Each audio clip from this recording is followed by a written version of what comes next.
नमस्कार, आप देख रहे हैं न्यूज प्रेस 21। मैं हूं आपके साथ ललिता चक्रधारी। महिलाओं पर होने वाले अपराध के संबंध में सीएम भूपेश बघेल ने केंद्रीय मंत्री स्मृति ईरानी पर हमला बोला। उन्होंने कहा, महिलाओं पर होने वाले अपराध की तुलना करनी है तो यूपी से करें, वहां कितने अपराध हो रहे हैं। छत्तीसगढ़ महिलाओं पर अत्याचार की घटना हुई है तो उस पर एफआईआर और अपराधियों पर कार्रवाई भी हुई है। भेंट मुलाकात के लिए जांजगीर रवाना होने से पहले मीडिया से बातचीत में सीएम भूपेश बघेल ने कहा कि लगातार जो ट्रेनें बंद हो रही है उसे स्मृति ईरानी चालू कराए।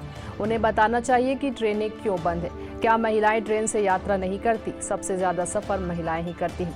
आज यदि स्मृति बिलासपुर आई है तो यह उम्मीद करते हैं कि इस पर सुधार होगा। बताना चाहिए कि भाई ट्रेन क्यों बंद है, क्यों महिलाएं यात्रा नहीं करती? सबसे ज्यादा महिलाएं यात्रा करती है, ट्रेनों में सबसे सुविधाजनक और सस्ता है, और उसको बंद करके रखें। स्मृति ईरानी जी आई है तो जरूर इसमें सुधार होगा।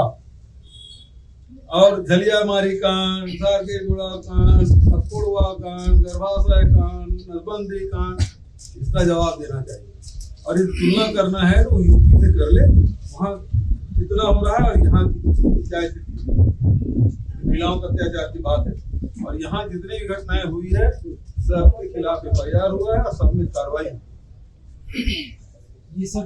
आईएएस अनिल टुटेजा द्वारा पूर्व सीएम डॉक्टर रमन सिंह को लिखे पत्र पर सीएम भूपेश बघेल ने कहा, पूर्व मुख्यमंत्री जब सत्ता में थे तब उनके खिलाफ कार्रवाई क्यों नहीं की। सबसे बड़ा सवाल यही है, 2015 का मामला, उसके खिलाफ क्या कार्रवाई की बता दे। आखिर 8 महीने का कार्यकाल क्यों जांच के दायरे होना चाहिए? 2004 पास से क्यों नहीं होना चाहिए? सीएम बोले, जब ईडी फाइल खोलती है तो कब कितना पैसा था सब पता चल जाता है। ईडी को क्यों नहीं पूछना चाहिए? 2011 का मामला। सवाल इस बात का है कि आखिर ईडी क्यों नहीं पूछ रही है, आखिर किस को बचा रहे हैं। धान खरीदी के दौरान अवैध परिवहन पर सीएम ने कहा कि दूसरे राज्यों से धान खपाने की कोशिश की जा रही है, उस पर कार्रवाई होगी।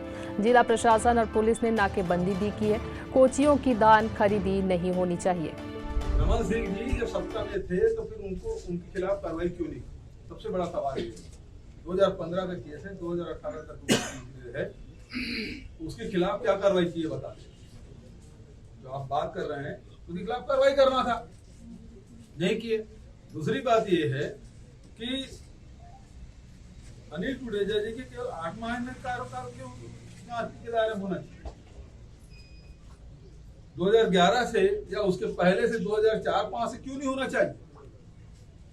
जब ईडी जब फाइल खोलती है तो फिर 90 में कब खरीदे?